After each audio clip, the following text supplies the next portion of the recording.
Most people imagine scuba instruction as a controlled, predictable process. You demonstrate a skill, the student replicates it, and you move down the checklist. Teaching individuals with disabilities is one of the most rewarding specializations in the industry, but many dive professionals overlook how different the actual job is from standard teaching. The common assumption is that adaptive instruction is just the open water curriculum executed at a slower speed.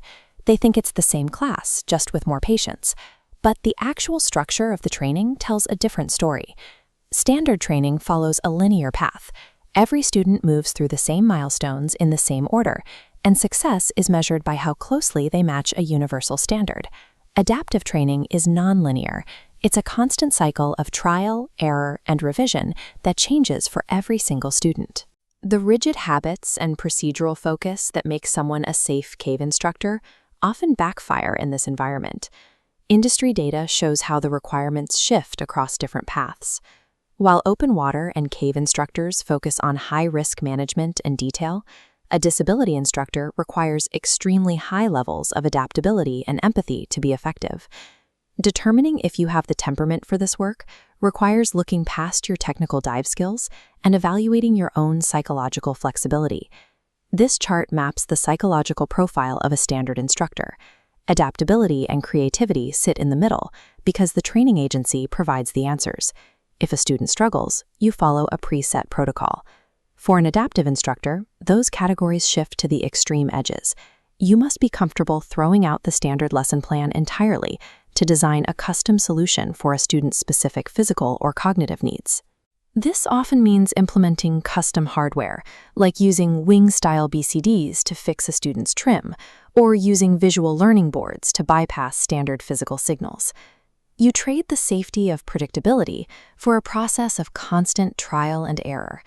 Every session requires intense pre-dive planning that may need to be rebuilt the moment the student enters the water.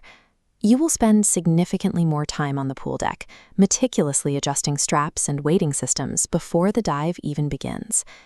This role replaces the efficiency of a standardized routine with the continuous task of engineering new ways for a student to move and stabilize underwater. Once you are in the water, standard communication frequently fails.